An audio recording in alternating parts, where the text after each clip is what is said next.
ఓం శ్రీ సాయినాథాయ నమః. శ్రీ సాయి అమృతవర్షిణి సత్సంగ కార్యక్రమానికి స్వాగతం. అందరికీ నమస్కారం. మనం 3వ అధ్యాయంలో ఉన్నాం. బాబావారి యొక్క సచ్చరిత్రలో 3వ అధ్యాయంలో అనేకమైనటువంటి ముఖ్య విషయాలు మనం చెప్పుకునేటువంటి ప్రయత్నం చేస్తున్నాం. ఈరోజు బాబా గారు హేమట్ పంత్ చెప్పినటువంటి ఒక మధురమైనటువంటి ఉపమానంతో ఈనాటి సత్సంగాన్ని ప్రారంభించుకుందాం. సహజంగా ప్రేమని పోల్చేటప్పుడు కొన్ని ఉపమానాలు చాలా హృదయానికి హత్తుకునేలా ఉంటాయి. అందులో ఆవు దూడ తీసుకుంటే, ఆవు తన దూడ పట్ల ఎంత ప్రేమతో ఉంటుంది అంటే, తన పొదుగులో ఎప్పుడు కూడా పాలుంచుతుంది. అంటే తన బిడ్డకి ఎప్పుడు ఆకలి అవుతుందో అప్పుడు ఆకలి తీర్చడానికి నేను సిద్ధంగా ఉన్నట్టుగా ఆ తల్లి ప్రేమని ప్రదర్శిస్తూ ఉంది కదా అక్కడ ఆవు. అలాగే తల్లి కూడా తన బిడ్డల పట్ల ఎంతో ప్రేమగా ఉంటుంది. తన బిడ్డలకి మంచి దుస్తులు వేసి చూసుకుని మురిసిపోతుంది తల్లి, అవునా కదా?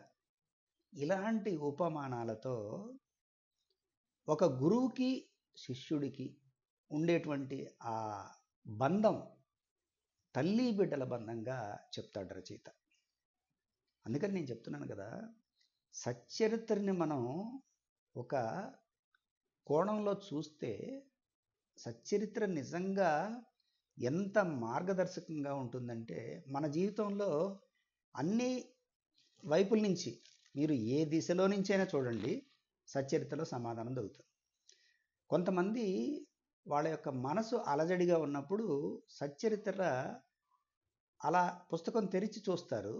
అందులో ఆ పేజీలో వాళ్ళు ఆ రోజు ఏమి చేయాలో సమాధానం వస్తుంది.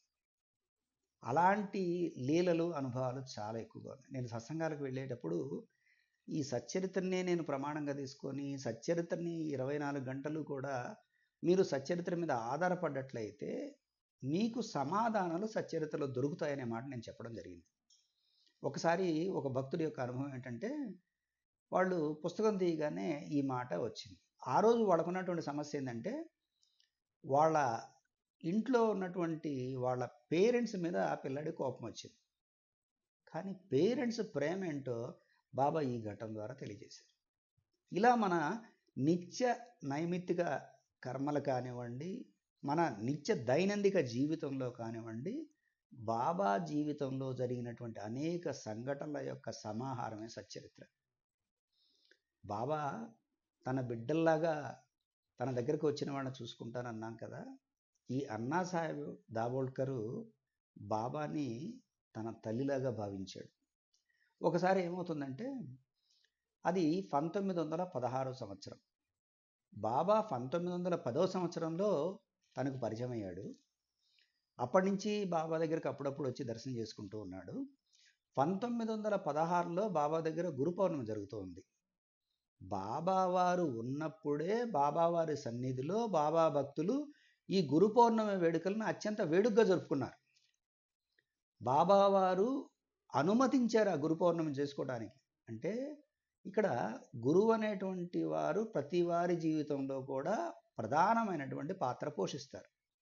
అందుకనే మన సనాతన ధర్మంలో వాళ్ళ సాంప్రదాయాల ప్రకారం గురువుకి చాలా పెద్దపీట వేయడం జరిగింది. అలా గురువు మన జీవితంలో ఎంత ప్రధానమో బాబావారు సూచించి గురు మార్గంలో జీవించమని చెప్తూ ఉన్నారు. సరే, బాబా భక్తులు బాబాని గురువుగా భావించేటువంటి వారు కూడా లేకపోలేదు కదా. ఎక్కువ మంది బాబాని గురువుగానే స్వీకరించారు. బాబా దగ్గరికి వెళ్ళిన తర్వాత, బాబా చెప్పినటువంటి ఆ మార్గంలో జీవించిన తర్వాత, బాబా వారి జీవితంలో ప్రవేశించడానికి ముందు ఒక జీవితం, బాబావారు వారి జీవితంలోకి ప్రవేశించిన తర్వాత వారి జీవితం ఒక జీవితం, అనేక మార్పులు చూశారు. అందుకని బాబాని అంటిపెట్టుకుని ఉన్నారు. అలాగే ఈ అన్నాసాహెబ్ దాబోల్కర్ కూడా బాబాని అంటిపెట్టుకుని ఉండాలని నిర్ణయించుకొని తరచుగా బాబా దగ్గరికి వస్తూ 1916లో ఆయన ఉద్యోగ విరమణ చేస్తున్నప్పుడు, ఉద్యోగ విరమణ చేస్తే ఆయనకు వచ్చేటువంటి జీతము కుటుంబ పోషణకు సరిపోదు. మనం ఇందాక ఏం చేసుకున్నాం, ఆవు తన దూడని ప్రేమిస్తుంది, తల్లి తన బిడ్డల్ని ప్రేమిస్తుందని చెప్పాము. అలాగే గురువు తన శిష్యుల్ని ప్రేమిస్తారని చెప్పాం కదా. అలాగే బాబా వారి యొక్క ప్రేమ తల్లి ప్రేమ అని చెప్పడానికి తన యొక్క అనుభవాన్నే ఇక్కడ చెప్తున్నాడు. ఆయన అక్కడికి వెళ్ళినప్పుడు ఆ 1916లో గురు పౌర్ణమి సందర్భంలో షిరిడి వెళ్ళినప్పుడు అక్కడ ఉన్నటువంటి ఒక బాబాగారి యొక్క అంకిత భక్తుడైనటువంటి అన్నా చించనీకర్ అనేటువంటి ఒక భక్తునికి తన యొక్క ఇబ్బంది, అయ్యా నాకు రేపు ఉద్యోగ విరమణ అయిన తర్వాత నాకు వచ్చేటువంటి జీతం సరిపోదు, నేను ఏం చేయాలో నాకు అర్థం కావట్లేదు, బాబావారిని అడిగి నాకు ఏ ఇబ్బందులు కలగకుండా బాబావారి యొక్క ఆశీర్వాదం ఇప్పించండి అని అడిగాడు. అప్పుడు బాబావారు అన్నాసాహెబ్ దాబోల్కర్కి చెప్పినటువంటి మాటలు, ఇది అన్నాసాహెబ్ దాబోల్కర్కి చెప్పిన మాటలే కాదు, ఏ గురువైనా తన శిష్యుల పట్ల తనని బిడ్డలుగా ప్రేమించేటువంటి ఆ తండ్రి ఏ విధంగా అయితే వాగ్దానం చేస్తాడో అలా తన బిడ్డలాగా ఈ అన్నాసాహెబ్ దాబోల్కర్ అభయం ఇచ్చినటువంటి ఘట్టం ఒక్కసారి చూద్దాం. ఏమంటున్నాడు? వానికి ఇంకొక ఉద్యోగం దొరుకును, అంటే ఈ ఉద్యోగం పదవి విరమణ చేస్తాడు కదా, ఏం భయపడాల్సిన అవసరం లేదు, ఇంకో ఉద్యోగం దొరుకుతుంది, కానీ వాడిప్పుడు నా సేవతో తృప్తి పడవలెను, అది దొరికేంత వరకు ఏం చేయాలి? నా సేవ చేయమని చెప్తున్నాడు. వాని భోజన పాత్రలు ఎల్లప్పుడూ పూర్ణముగానే నుండును. దేనికి మనం భయపడతాము? పిల్లల్ని ఎలా పోషించాలి, భార్యని ఎలా పోషించాలి, మరి నా తిండి తిప్పలు ఏమిటని ఆలోచిస్తారు కదా. అంటే బాబా ఏమంటున్నాడు? అందుకనే బాబాని ఎక్కడైతే, అంటే బాబా యొక్క ఏకాదశి సూత్రాల్లో కూడా ఉన్నటువంటి మాట, ఎవరైతే సాయి సాయి అంటారో వాళ్ళ ఇంట లేమి అను శబ్దము పొడచూపదు అని చెప్పారు. అంటే బాబా మీద ఆధారపడి ఉన్నటువంటి వాళ్ళకి బాబానే వాళ్ళకు కావలసినటువంటి గృహకృత్యాలు ఏవైతే ఉన్నాయో, అంటే గృహ అవసరాలు ఏవైతే ఉన్నాయో, మరి వాళ్ళకు ఉన్నటువంటి గృహానికి సంబంధించినటువంటి ఇబ్బందులు ఏవైతే ఉన్నాయో, అంటే ఆయనే రక్షకుడై ఆయన అనుగ్రహిస్తారని చెప్తున్నాడు. దీనికి ఉదాహరణే అన్నాసాహెబ్ దాబోల్కర్ యొక్క ఈ యొక్క అనుభవం. వాని భోజన పాత్రలు ఎప్పుడూ కూడా పూర్ణముగానే ఉండును, అవి ఎన్నటికీ నిండుకొనవు, ఎప్పుడు కూడా లేకుండా ఉండదు. వాని దృష్టినంతటినీ నా వైపు తిప్పవలను. ఆయన ఏం చెప్పాడు? నీకు ఒక ఉద్యోగం దొరుకుద్ది, అప్పటిదాకా నా సేవలో ఉండాలని చెప్పాడు కదా.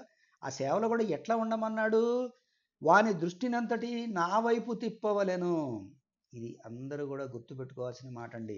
నేను దేవాలయాలు నడుపుతున్నాను, నేను భజనలు పాడుతున్నాను, నేను సచ్చరిత్ర పారాయణ చేస్తున్నాను, హారతి పాడుతున్నాను, షిరిడీ వెళుతున్నాను, ఒక సంస్థను నడుపుతున్నాను, ఇలా రకరకాలుగా అనుకుంటాం కదా మనం. కానీ ఇక్కడ ఏమన్నారు బాబా? మన దృష్టి అంతా ఆయన మీద తిప్పాలి. మనం ఏ సేవ చేస్తున్నాం అనేది కాదండి. మన పేరు కోసమో, లేకపోతే నలుగురు మెచ్చుకోవాలనో, లేకపోతే మనం గొప్పగా అందరి చేత కీర్తించబడాలనో, ఇక్కడ వ్యక్తి స్వార్థం ఉంది అంటే ఆ సేవ నిష్ప్రయోజనము. అందుకనే బాబా ఇక్కడ చెప్తున్నాడు, ప్రత్యేకంగా చెప్తున్నాడు, వాని దృష్టినంతటిని నా వైపు తిప్పవలను, నాస్తికుల దుర్మార్గుల సహవాసం విడవవలెను. ఇంకా ఏం చెప్తున్నాడు? మన పక్కన ఉండేటువంటి వాళ్ళు కూడా ఎవరైనా నాస్తికులు ఉన్నారా? భగవంతుడంటే వాళ్ళకి ఏమాత్రం నమ్మకం లేనటువంటి వాడు. ఆస్తికుడు అంటే భగవంతుని పట్ల నమ్మకం ఉన్నటువంటి వాళ్ళు నా ఆస్తికులు. వాళ్ళు నాస్తికులు, భగవంతుడి మీద ఏమాత్రం విశ్వాసం లేనటువంటి వారు. దుర్మార్గులు, వాళ్ళు ఎప్పుడూ కూడా అపకారమే చేద్దామని ఆలోచిస్తుంటారు, ఎదుటివాడిని బాధ పెట్టడానికే ముందొస్తారు. ఇవాళ ఎంతోమంది మరి బాబావారి భక్తుల్ని గురునింద చేసి చాలామంది బాధ పెడుతున్నారండి. గురునింద మహాపాపము. గురువు పట్ల విశ్వాసంతో గురువుని గుండెల్లో పెట్టుకొని చూసుకుంటున్నటువంటి బాబా భక్తులని వాళ్ళ మనసు గాయపరుస్తున్నారు, అసత్యాలని ప్రచారం చేస్తున్నారు. బాబా భక్తులు ఎవరూ కూడా ఆ మాటలు విని మీరెవరూ కూడా ఆందోళన చెందాల్సినటువంటి అవసరం లేదు. ఎందుకంటే ఆ మాటలు మీరు చెవులకు ఎక్కించుకోకండి, అసలు అటువంటివి ఏవి కూడా మనసుకు తీసుకోకండి. ఎవరన్నా చెప్పినా కూడా మా బాబా గురించి మాకు తెలుసులే అని చెప్పండి మీరు, అంతే తప్ప బాబా భక్తులుగా మీరెవ్వరూ కూడా అలాంటి మాటల్ని పట్టించుకోకండి. మీరెవరూ బాధపడకూడదు. ఎందుకంటే వాళ్ళు దేనిలోకి వస్తారు? నాస్తికులు అనేటువంటి వర్గంలోకి వస్తారు, దుర్మార్గులు అనేటువంటి వర్గంలోకి వస్తారు. అటువంటి వాళ్ళు పూర్వం కృతయుగం నుంచి కూడా ఉన్నారు అట్లాంటి వర్గం. కాబట్టి వాళ్ళెవరిని కూడా మనం తీసుకోవాల్సినటువంటి అవసరం లేదు. వాళ్ళని అందరినీ కూడా మనం పక్కన పెట్టి మన దృష్టి అంతా కూడా బాబా వైపు తిప్పాలి. అందరి ఎడల అనుకువ నమ్రతలు కలిగి ఉండవలెను. మనం అందరి పట్ల అనుకువతో ఉండాలి, ప్రేమతో ఉండాలి. ఎప్పుడైతే మనం వినయంతో ఉంటామో, అసలు బాబా భక్తులు దాదాపుగా కొట్లాట్లకి వెళ్ళరండి. బాబా మనకి అటువంటిది నేర్పలేదు. బాబా మనకి ఎప్పుడు కూడా శ్రద్ధ, సబూరి చెప్పారు. బాబా సచ్చరిత్ర అంతా కూడా మనకి ఎక్కడ వాడిని కొట్టండి, వీడిని కొట్టండి, లేకపోతే వాడు ఏదైనా మాట అంటే వాడికి ఒక మాటకి 10 మాటలతో సమానం చెప్పండి అని చెప్పలా బాబా. వాడు 10 మాటలు అంటే మీరు ఒక మాటతో బదులివ్వండి, లేదు గొడవ జరుగుతుంటే అక్కడికి నుంచి వెళ్ళిపోండి అని చెప్పారు బాబా. అంతే తప్ప బాబా ఎప్పుడు కూడా దౌర్జన్యానికి దిగమని చెప్పలేదు, దుర్మార్గం చేయమని చెప్పలేదు, దుర్మార్గుల్ని ఎదిరించమని చెప్పలేదు. అయితే సమాధానం చెప్పాల్సినటువంటి సందర్భం వస్తే సమాధానం చెప్దాం. అయితే దానికి ఒక పద్ధతి ఉంది, న్యాయస్థానాలు ఉన్నాయి. మనం ఎలా పోరాటం చేయాలో అలా పోరాటం చేద్దాం. మనం ధర్మం వైపు ఉందాం, ధర్మంగా పోరాడదాం. దయచేసి ఎవరు కూడా దాన్ని అంటే ధర్మ విరుద్ధంగా ప్రవర్తించొద్దు, హింసాత్మక చర్యలకు వెళ్ళవద్దు. గాంధీ మహాత్ముడు స్వాతంత్ర ఉద్యమం సమయంలో అహింసా మార్గాన్ని తీసుకొని ఈ యొక్క దేశానికి స్వాతంత్రం తీసుకొచ్చాడు. అటువంటి మహనీయులు పుట్టినటువంటి గడ్డ. బాబావారు కూడా 60 సంవత్సరాల పాటు షిరిడిలో ఉన్నారు, కానీ ఎక్కడా కూడా ఎవరితో వివాదం పడలేదు. బాబావారి జీవిత చరిత్రలో ఎక్కడ కూడా వివాదాస్పద సంఘటనలు ఎక్కడా లేవు. బాబా అదే చెప్తున్నాడు, అందరితో అనకువ నమ్రతలుండవలను, నన్ను హృదయపూర్వకముగా పూజించవలను, వాడిట్లు చేసినతో శాశ్వత ఆనందము పొందును. అంటే బాబాని మనం హృదయపూర్వకముగా పూజించాలి. ఏదో పూజించడం అంటే తొందరగా మనం టైం చూసుకుంటా తొందరగా వెళ్ళాలి, తొందరగా కానీ అని చెప్పేసి ఆ అష్టోత్తరం చదివే అవకాశం కూడా ఇవ్వకుండా హారతి ఇప్పించేసుకొని హారతి తీసుకొని ఒక చేత్తోనే మళ్ళీ హారతి కూడా తీసుకునేది, ఒక చేత్తో హారతి తీసుకొని టైం చూసుకొని గబగబా వెళ్ళిపోవటం, దానివల్ల ఏమీ ఉపయోగం లేదు. మీరు గుర్తుపెట్టుకోండి, ఎక్కడికి వెళ్ళినా, ఏ దేవాలయానికి వెళ్ళినా అక్కడ పూజ చేయించుకుంటారా, అభిషేకం చేయించుకుంటారా, లేకపోతే ఏ పూజ ఏదో ఒక పూజ చేయించుకుంటారు కదా, పూజ అయ్యేంతవరకు ఉండాలి.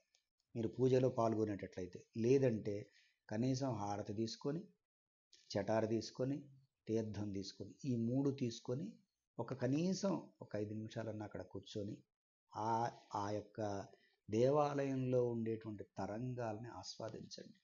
కనీసం ఒక 3 సార్లు ప్రదక్షిణ చేయండి. దేవాలయంలోకి వెళ్ళబోయే ముందు కాళ్ళని శుభ్రంగా కడుక్కోండి. పూర్తి నమ్మకంతో కొంత సమయం కేటాయిస్తాను అని వెళ్ళండి. ఎవరో పిలిచారనో లేకపోతే ఏదో మొక్కుబడిగా ఎవరో చెప్పారనో కాకుండా దేవాలయానికి వెళ్ళినప్పుడు కనీసం మీరు ఏ దేవాలయానికైనా వెళ్ళండి, వెళ్ళినప్పుడు కనీసం కొంత సమయం అక్కడ గడిపే విధంగా మీరు వెళ్ళండి. అలా వెళ్ళినట్లయితే మీరు తప్పకుండా ఆ దేవాలయానికి వెళ్ళినటువంటి ప్రయోజనం ఉంటుంది. అలా కాకుండా ఏదో వెళ్ళామా వచ్చామా అంటే ఏమీ ఉపయోగం ఉండదు. ఇలా బాబావారు స్వయంగా చెప్పారు. ఎవరైతే ఆయన మీద ఆధారపడి ఉన్నారో, ఆయననే పూజిస్తూ ఉన్నారో, హృదయపూర్వకముగా ఆయన వైపే అంటే మన దృష్టి ఆయన వైపు తిప్పి హృదయపూర్వకంగా పూజించి ఎవరైతే ఉంటారో అటువంటి వాళ్ళు గొప్ప ఆనందాన్ని పొందుతారని చెప్తున్నాడు బాబావారు. అది ఎలాంటిది? శాశ్వత ఆనందము. వాళ్ళకి ఎటువంటి సమస్యలు రావు. నేను చెప్పినటువంటి కండిషన్లు అప్లై అండి.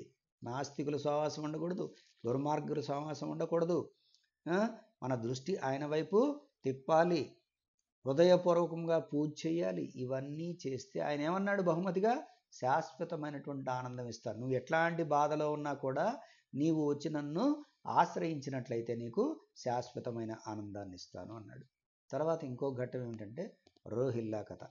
దీన్ని చాలా ఒక రకంగా చెప్పాలి అంటే ఎంత వినకూడని పదాలో అంత వినకూడని పదాలతో కొంతమంది వక్రీకరించి చెప్పారు. రోహిల్లా అనేటువంటి అతను ఒక మహమ్మదీయుడు. ఆయన బాబావారి ఖ్యాతి విని షిరిడీలో వచ్చి బాబాగారి సన్నిధిలో గడుపుతూ ఉంటాడు. బాబాగారి ఖ్యాతి విని బాబాగారి సన్నిధిలో గడపాలని వచ్చారు అంటే అతను ఒక సాధకుడై ఉంటాడు, లేదా ఏదో సమస్యల్లో ఉండి ఉంటాడు.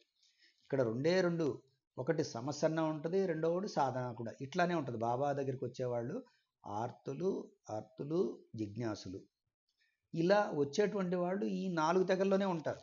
కాబట్టి ఇతను ఏదో బాబా కోసం వచ్చాడు అంటే బాబా మీద భక్తి వచ్చినప్పుడు, బాబా కోసం వచ్చినప్పుడు బాబాకి ఏమవుతాడు అతను? అతిథి అవుతాడు. అవునా కదా? మన సాంప్రదాయం ఏంటి?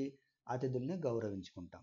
అతను బాబా మీద విశ్వాసం చూపిస్తున్నప్పుడు, అతన్ని ఉద్ధరించాలనుకున్నప్పుడు బాబా అతని పట్ల మాట్లాడతాడా? లేకపోతే ఇంకొకటి పట్ల మాట్లాడతాడా? అతను రోజు ఏం చేస్తున్నాడు? బాగా కల్మా చదువుతున్నాడు. ఏంటి? అల్లాహు అక్బర్ అని పెద్దగా అతను భగవంతుణ్ణి పిలుస్తున్నాడు. అంటే వాళ్ళ మత ఆచారం ప్రకారం వాళ్ళు భగవంతుణ్ణి ఎలా పిలుస్తారో అలా పిలుస్తున్నాడు. పగలంతా కూడా పనిచేసి వచ్చినటువంటి ఆ షిరిడీలో ఉన్నటువంటి ఆ గ్రామ రైతులు, కూలీలందరూ కూడా రాత్రిపూట ఇతను పెద్దగా అరుస్తుంటే వాళ్ళు ఇబ్బంది పడి వాళ్ళందరూ వచ్చి ఫిర్యాదు చేశారు బాబావారికి.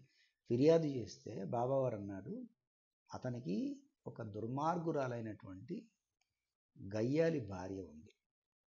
దాన్ని తప్పించుకోవటానికి ఆ బాధ పడలేక అతను అలా అరుస్తున్నాడు. అతను అలా అరవటం అంటే భగవన్నామ చేయటం నాకు ప్రీతికరం. ఆయన చేస్తున్న భగవన్నామం కదా. అతనేమి ఇంకో మాటో లేకపోతే నీలాగా డీజే డ్యాన్సులు పెట్టలేదు. ఇవాళ రోడ్డు మీద వెళ్తుంటే దేవుడి పేరు చెప్పి, నేను ప్రత్యేకంగా దాని గురించి నేను కామెంట్ చేయదలుచుకోలేదు. దేవుడి పేరుతో మండపాలు ఏర్పాటు చేసి ఎంతమంది ఇళ్ల వాళ్ళని ఇబ్బంది పెడుతున్నారు. అక్కడ హార్ట్ పేషెంట్స్ ఉంటున్నారు, చిన్నపిల్లల తల్లిదండ్రులు ఉంటున్నారు, చిన్నపిల్లలు ఉంటున్నారు. వాళ్ళందరూ ఎంత ఇబ్బంది పడుతున్నారండి. మరి దేవుడి మండపాల్లో అంతంత పెద్ద సౌండ్లు పెట్టి, డీజేలు పెట్టి, ఏ పాటలు పడితే ఆ పాటలు పెట్టి అరుస్తూ ఉంటే మనమందరం పర్వాలేదులేని ఉంటున్నామా దేవుడిదని? ఎందుకు? అందరం కూడా ఒక సమాజంలో ఉన్నాము, ఒక సమూహంలో ఉన్నాం కాబట్టి ఒక్కొక్కరు సహకరించుకోవాలని. కానీ ఇక్కడ ఇతను దైవనామాన్ని చేస్తున్నా కూడా వాళ్ళు వెళ్ళి బాబాకి చెప్పగానే బాబా వాళ్ళకి చెప్పాడు, వాళ్ళని ఓదార్చాడు. అయ్యా మీరు కొద్ది రోజులు ఓర్చుకోండి, అతనికి ఒక గయ్యాలి భార్య ఉంది, ఆ భార్య బాధ పడలేక అతను పడుతున్నాడు అని చెప్పారు. అయితే వాస్తవానికి ఇప్పుడు అక్కడ ఉన్నటువంటి వాళ్ళందరూ కూడా వాళ్ళకి అసౌకర్యం కలిగిందని చెప్పారు. ఇక్కడ రోహిల్యా కూడా తన ఆలోచనలు అంటే అతనికి ఉన్నటువంటి ఆలోచనలు సక్రమైనవి కాదు, దుర్బుద్ధి ఉంది అతనికి. అంటే ఏదో అతనికి తెలియకుండానే కొంతమంది కొన్ని తప్పులు చేస్తూ ఉంటారు. వాళ్ళు ఆ తప్పు ఎందుకు చేస్తున్నారో వాళ్ళకి తెలియదు. అంటే తెలిసి చేస్తున్నారా తెలియక చేస్తున్నారా అంటే, తెలిసి ఆ తప్పు మానేద్దాం అనుకున్నా కూడా ఆ తప్పు చేస్తూనే ఉంటారు. ఉదాహరణకు చెప్తున్నా, ఒక అతను ఎవరైనా మద్యపానం ఉంది, లేదు నేను రేపు శనివారం నుంచి మానేస్తున్నాను, వెంకటేశ్వర స్వామి మీద ఒట్టు పెట్టుకున్నాను అనుకున్నాడు. ఈ శనివారం అయిపోయింది, 4 రోజులు దాగానే లేదు నేను ఉండలేకపోతున్నాను, కొంతకాలం తర్వాత మానేస్తానని మళ్ళీ మొదలు పెడతాడు.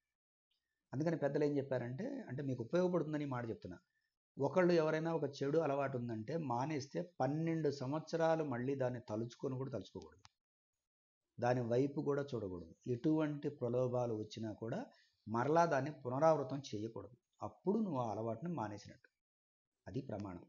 అలాగే బాబావారు ఏం చెప్పారంటే, అతని దుర్బుద్ధి అనేటువంటిది అతనికి భార్యలాగా అతనికి కూడా ఉంది. భార్య అని ఎందుకంటారు? ఆ భర్తతో కలిసి ఉంటుంది కదా, భర్తతో కలిసి కాపురం చేసి వాళ్ళిద్దరూ కలిసి ఉంటారు. అలాగే ఇతనితో పాటు ఆ దుర్బుద్ధి అనేటువంటి భార్య ఉంది, ఇతనితో పాటు కలిసి ఉంది. ఇతను ఆ దుర్బుద్ధిని వదిలేయాలి. ఆ దుర్బుద్ధిని వదిలేయాలి అంటే ఏం చేయాలి? భగవన్నామస్మరణ చేయాలి. అతను భగవన్నామస్మరణ చేస్తున్నాడు కాబట్టి బాబావారు ఏం చెప్పారు? మీరు కొంతకాలం ఓర్చుకోండి, అతను ఇలాంటి పరిస్థితిలో ఉన్నాడు, ఇబ్బందుల్లో ఉన్నాడు, అతను భగవన్నామస్మరణ చేస్తున్నాడని వాళ్ళకి అర్థమయ్యేలా చెప్పాడు. షిరిడీ ప్రజలేమి ఎదురు తిరగలేదే, షిరిడీ ప్రజలేమి అట్లా ఊరుకుంటాం, మేము ఊరుకోమని చెప్పలేదే. బాబావారు చెప్తే వాళ్ళు ఊరుకున్నారు. తర్వాత కొంతకాలానికి ఇతనికి జ్ఞానోదయం కలిగి ఇతను కూడా అలా కల్మా చదవటం ఆపేశాడు. ఇక్కడెక్కడైనా మతానికి సంబంధించినటువంటి విషయం ఉందా చూడండి. అనవసరంగా బాబా గురించి ఎంత అసత్య ప్రచారం చేస్తున్నారంటే అంత అసత్య ప్రచారం చేస్తున్నారు. బాబా చెప్పిన మాటలు ఏమిటి? రోహిల్లాకు ఒక దౌర్భాగ్యపు భార్య కలదనియు, ఆమె గయ్యాలి అనియు, ఆమె వచ్చి రోహిల్లా తన్ను బాధ పెట్టుచున్నదనియు, రోహిల్లా ప్రార్థనలు విని ఆమె ఏమీ చేయలేక ఊరక ఉండునని బాబా చెప్పాను. బాబా చెప్పిందంటే ఏమైనా తప్పుందండి? రోహిల్లాకి ఒక దౌర్భాగ్యపు భార్య కలదు. ఆయనకున్నటువంటి భార్య అతనికి ఒక దౌర్భాగ్యం అని చెప్పాడు, ఆమె గయ్యాలి అని చెప్పాడు, ఆమె వచ్చి అతన్ని బాధ పెడుతున్నది అని చెప్పాడు. ఆ బాధ కోసం అతను ఆ బాధ తట్టుకోలేక భగవన్నామ స్మరణ చేస్తున్నాడు. ఆయన క్లియర్గా చెప్పాడు, రోహిల్లా ప్రార్థనలు విని. అంటే రోహిల్లా అరుస్తున్నాడా, భగవంతుడిని ప్రార్థిస్తున్నాడా? భగవంతుడిని ప్రార్థిస్తున్నాడు. మనం ఒక గుడి ఉంది, గుడి పక్కన ఇంకొక మతానికి సంబంధించినటువంటి వాళ్ళ ప్రార్థనలు జరుగుతూ ఉంటాయి. మనం మైకు పెట్టినా వాళ్ళు ఊరుకుంటున్నారు, వాళ్ళు మైకు పెట్టినా మనం ఊరుకుంటున్నాం. వాళ్ళు మనం కలిసి అన్నదమ్ముల్లాగా ఉంటున్నాం. మనకేమీ పొరపొచ్చాలు లేవే. అక్కడ షిరిడీ ప్రజలు కూడా దాన్ని ఏం రాద్ధాంతం చేయలేదే. బాబా ఎందుకన్నారు? అతని యొక్క కర్మ పోవటం కోసం, అతని కర్మ ఆ విధంగా పరిహరించబడుతుంది కాబట్టి అతను భగవంతుణ్ణి ప్రార్థించడాన్ని ప్రోత్సహించాడు ఆయన. మరి వచ్చిన వాళ్ళందరినీ అట్లా అరవమని చెప్పాడా? ప్రతి ఒక్కళ్ళ చేత కల్మా చదివించాడా? లేదు కదా. ఆ సందర్భంలో ఆ రోహిల్లాకి ప్రత్యేకంగా అతనికి ఉన్నటువంటి ఆ కర్మవశాత్తు అతని చేత ఆ పని చేయించాడు. మనం కూడా పెట్టుకుంటాం కదా, ఏదో ఒక భజన పెట్టుకుంటాం, ఏదో ఒకటి పెట్టుకుంటాం. మన కర్మ పోవడానికి మనం కూడా భగవన్నామస్మరణ చేస్తూ ఉంటాం. అతను భగవన్నామస్మరణ చేసుకున్నాడు. అక్కడ భగవన్నామస్మరణ చేయించిన వాడిని మీరు తప్పుగా మాట్లాడటం తప్పు కదా. అందుకని భగవద్బంధువులారా, ఒక విషయాన్ని మనం 10 మందితో మాట్లాడే ముందు దాని వెనక అంతరార్థం ఏంటో చూడాలి. అలా అంతరార్థం చూడకుండా మనం అనవసరంగా విపరీతమైనటువంటి అర్థం తీసి భక్తులలో ఈ అనవసరమైనటువంటి సంశయాలు కల్పించవద్దు. తర్వాత చెప్తున్నాడు, నిజముగా రోహిల్లాకు భార్యే లేదు, భార్య అనగా దుర్బుద్ధి అని బాబా భావము. అంటే బాబా ఏమంటున్నాడు ఇక్కడ? భార్య అని ఎవరిని సంబోధించాడు? ఆ దుర్బుద్ధి అనేటువంటి దాన్ని భార్యగా సంబోధించారు. బాబాకు అన్నిటికంటే దైవ ప్రార్థనలందు మిక్కుల ప్రేమ. అందుకనే బాబా దైవ ప్రార్థనల మీద ప్రేమ కాబట్టే విష్ణు సహస్రనామం చదివించారు, ఏకనాథ భాగవతం చదివించారు, భావార్థ రామాయణం చదివించారు, రామ విజయం చదివించుకున్నారు, చదవమని చెప్పారు. అవునా కాదా? మరి ఇవన్నీ ఎందుకు చేశారు? ఒక కల్మా ఒక్కటే మాట్లాడుతున్నారు, మిగతా ఎందుకు మాట్లాడట్లేదు? మరి ప్రతిరోజు కూడా ఆయన సన్నిధిలో వచ్చేటువంటి భక్తులందరికీ కూడా భావార్థ రామాయణం చదవమన్నారు, ఏకనాథ భాగవతం చదవమన్నారు, జ్ఞానేశ్వరుడు చదవమన్నారు. ఇవన్నీ మరి మత గ్రంథాలేగా ఇవి. కేవలం ఒక కల్మానే మనం పట్టుకుంటే ఎట్లా? అందరూ వాళ్ళ యొక్క యోగ్యత రీత్యా ఎవరికి ఏమి చెప్తే వాళ్ళ కర్మ నివృత్తి అవుతుందో, వాళ్ళ కర్మ క్షయం చేయటం కోసం దాన్ని అభ్యాసంగా బాబావారు ఇచ్చారు. అందుచే రోహిల్లా తరపున వాదించి ఊరిలోని వారిని ఓపికతో నోర్చుకోమని, ఆ అసౌకర్యమును సహింపవలసిందని, అది త్వరలో తగ్గునని బాబా బుద్ధి చెప్పాను. అంటే బాబా చెప్పినటువంటి మాట ఏమిటి? అయ్యా, మీరు కొంతకాలం ఓర్చుకోండి. అతని బాధ భరించలేక ఇబ్బంది పడుతున్న మాట వాస్తవం. కొంతకాలం ఓర్చుకోండి, ఇది విషయం అని వాళ్ళందరికీ నచ్చజెప్పాడు. ఒక గురువుగా ఒకరిని ఒకలాగా చూడకూడదండి. అందరూ కూడా అతను బిడ్డలే. చెడ్డవాడు బిడ్డే, మంచివాడు బిడ్డే. దొంగతనం చేసినటువంటి వాడు కూడా గురువు దగ్గరకు వచ్చి రక్షించమంటే వాడిని ఏ విధంగా రక్షించాలో, వాడి దొంగ బుద్ధి ఏ విధంగా తొలగించాలో అలా తొలగించి వాడికి కూడా మంచి జీవితాన్ని ఇవ్వడానికి చూస్తారు. గురువులు అంత దయగలిగినటువంటి వారు. గురువుల యొక్క కరుణ అంత గొప్పది. వాళ్ళ దగ్గరికి పశుపక్షాదులు వచ్చినా, దుర్మార్గులు వచ్చినా, ఎలాంటి వాళ్ళు వచ్చినా వాళ్ళు దయ చూపిస్తారు. ఈ ఘట్టం ద్వారా మనం బాబా యొక్క దయ, బాబా యొక్క కరుణ, ఈ దైవ ప్రార్థనల పట్ల బాబా చూపినటువంటి మక్కువ చూడాలి తప్ప దాన్ని విపరీతమైనటువంటి అర్థంతో చూడకూడదు. ఒక మతాన్ని ప్రోత్సహించినట్లుగా చూడకూడదు. బాబాని అలా మనం చూసి మన మనసులో బాబా పట్ల వ్యతిరేకతను పెంచుకోకూడదు. దానిలో ఉన్నటువంటి అంతరార్థాన్ని మీరు కనుక చదువుకున్నట్లయితే మీకు వాస్తవం బోధపడుతుందని తెలియచేస్తూ ప్రస్తుతానికి స్వస్తి. సర్వం సద్గురు సాయినాథార్పణమస్తు. శుభం భూయాత్.